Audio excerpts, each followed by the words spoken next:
ਲੈ ਵੀ ਦੋਸਤੋ, ਪਰਦੇਸੀ ਪੰਜਾਬ ਵਿੱਚ ਇੱਕ ਵਾਰ ਤੁਹਾਡਾ ਫਿਰ ਸਵਾਗਤ ਹੈ। ਪਰਦੇਸੀ ਪੰਜਾਬ 'ਚ ਕਈ ਵਰ੍ਹਿਆਂ ਤੋਂ ਅਸੀਂ ਤੁਹਾਨੂੰ ਉਹਨਾਂ ਲੋਕਾਂ ਨਾਲ ਮਿਲਵਾਇਆ ਜਿਹੜੇ ਪੰਜਾਬ ਨੂੰ ਛੱਡ ਕੇ ਵਸੇ ਬਾਹਰਲੀਆਂ ਦੇਸ਼ਾਂ 'ਚ। ਲੇਕਿਨ ਹੁਣ ਇੱਕ ਨਵੇਂ ਸਫ਼ਰ ਦੀ ਸ਼ੁਰੂਆਤ ਹੋਣ ਜਾ ਰਹੀ, ਜਿਹਦੇ ਵਿੱਚ ਤੁਹਾਨੂੰ ਰਛਪਾਲ ਹੈਰ ਮਿਲਵਾਉਣਗੇ ਐਸੇ ਪੰਜਾਬੀਆਂ ਦੇ ਨਾਮ ਜਿਨ੍ਹਾਂ ਨੇ ਬਾਹਮੀਆਂ ਦਰਦਿਆਂ ਤੇ ਪੰਜਾਬ ਦੇ ਝੰਡੇ ਗੱਡੇ। ਪ੍ਰੇਮ ਦੀਆਂ ਅਵਸਥਾ ਵਿੱਚ ਮਨੁੱਖ ਆਪਣਾ ਆਪ ਦਾਨ ਕਰ ਦਿੰਦਾ ਹੈ।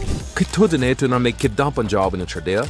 ਆਪਣਾ ਜੋ ਪਿਛੋਕੜ, ਤੁਹਾਡੇ ਪਰਿਵਾਰ ਦਾ ਪਿਛੋਕੜ, ਤੁਹਾਡਾ ਆਪਣਾ ਪਿਛੋਕੜ, ਪਿੰਡ ਤੋਂ ਆਪਾਂ ਸ਼ੁਰੂ ਕਰਦੇ ਗੱਲ ਪੰਜਾਬ ਤੋਂ, ਉਹਦੇ ਬਾਰੇ ਸਾਨੂੰ ਜਾਣੂ ਕਰਾਓ। ਬਹੁਤ ਵਧੀਆ ਸਵਾਲ ਹੈ। ਫਿਰ ਸਾਡੀ ਜਨਰੇਸ਼ਨ ਆਈ ਥੋੜ੍ਹੀ ਬਹੁਤੀ ਉਸ ਤੋਂ ਵੱਧ ਪੜ੍ਹੇ ਲਿਖੇ ਸੀ, ਜਿਹੜੇ ਹੁਣ ਆ ਰਹੇ ਆ ਉਹ ਕਾਫੀ ਲੜਕੇ, ਉਹਨਾਂ 'ਚ ਕੁਝ ਕਰਨ ਦੀ ਇੱਛਾ ਬਹੁਤ ਆ। ਜੇ ਤੁਹਾਡੇ ਤੇ ਲੋਕਾਂ ਨੇ ਭਰੋਸਾ ਕਰ ਲਿਆ, ਟਰਸਟ ਬੜਾ ਜ਼ਰੂਰੀ ਆ। ਜਦੋਂ ਅਗਲੇ ਨੇ ਟਰਸਟ ਕਰ ਲਿਆ, ਤੁਹਾਡਾ ਬਿਜ਼ਨਸ ਆਪਣੇ ਆਪ ਕਾਮਯਾਬ ਹੋ ਜਾਣਾ ਤੁਸੀਂ। ਬਿਲਕੁਲ। ਪਰਦੇਸੀ ਪੰਜਾਬ ਦੇ ਇਸ ਮਜ਼ੇਦਾਰ ਕਿਸ ਨੂੰ ਵੇਖਣਾ ਨਾ ਭੁੱਲਣਾ।